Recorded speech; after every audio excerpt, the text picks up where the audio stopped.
Hi, I'm Kimrin Pannu, and myself and my colleague Helena Grant will be presenting our poster titled Assessing the Value of Digital Health Tools, a comparison of methods used by the PHTI and NICE.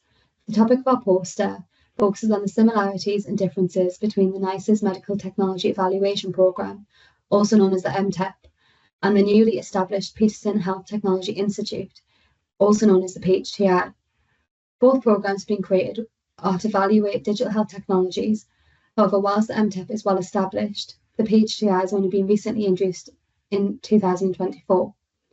The poster explores the main aims of the programmes, the assessment processes, and the evidence required to be successful. The main objectives of the research is to describe the different stages of the MTEP and the PHTI assessments, starting from how the topics are initially selected, all the way to how the decision is published and the onward decision-making process. It's also to highlight the similarities and differences between the methodologies and the approach for each of the assessments. It also looks at how this may affect how the PHTI is perceived compared to other HTA assessments. And finally, the poster also aims to discuss the impact of the findings on digital health technology manufacturers in the UK and the US. The inspiration for our poster came from internal research that we were doing into the US healthcare system. When conducting the research, we came across the PHTI. And what caught our attention is that while they're a relatively new organisation, they have the potential to have a big impact on digital health technologies in the US.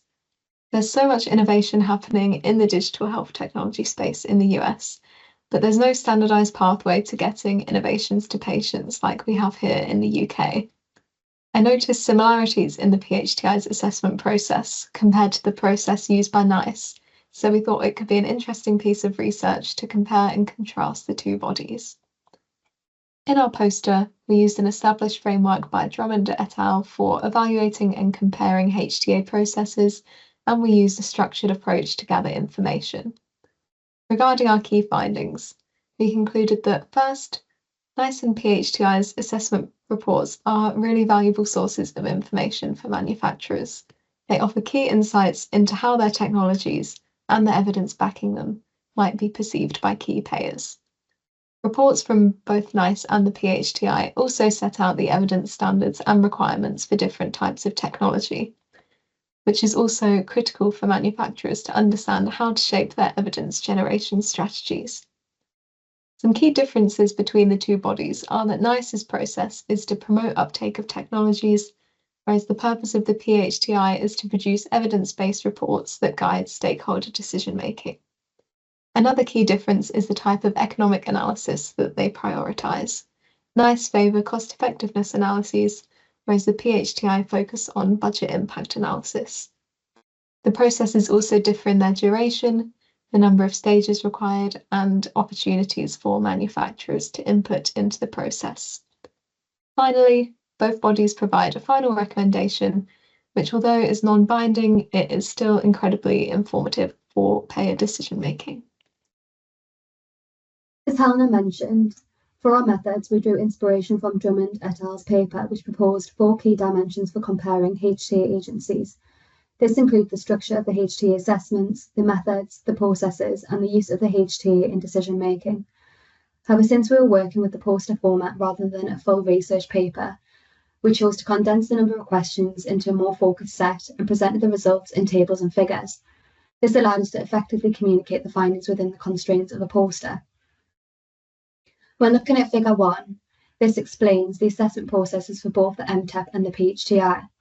As you can see, the assessment process demonstrated for the MTEP is much more detailed compared to that of the PHTI.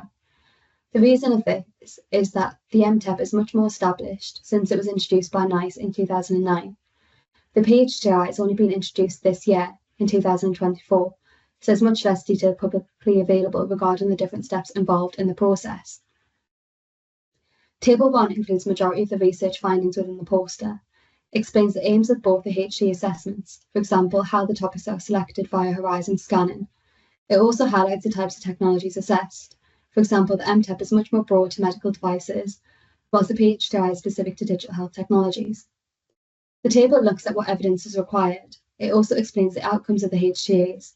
So, for example, how the MTEP outcome is published in the Medical Technology Guidance report on the NICE website, and the PHTI outcome is published in a report also on its website, and how the H2 bodies come to this decision. At Medtech Access, we're passionate about supporting medical device and digital technology manufacturers to understand the complex market access landscape for their technology.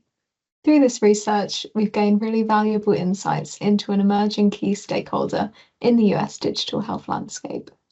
Insights from the research will enhance the insights that we can provide to clients, as well as giving us key learnings to share with our new US colleagues at PHTI. Come and visit us at the Medtech Access stand at ISPOR to read our poster and learn more.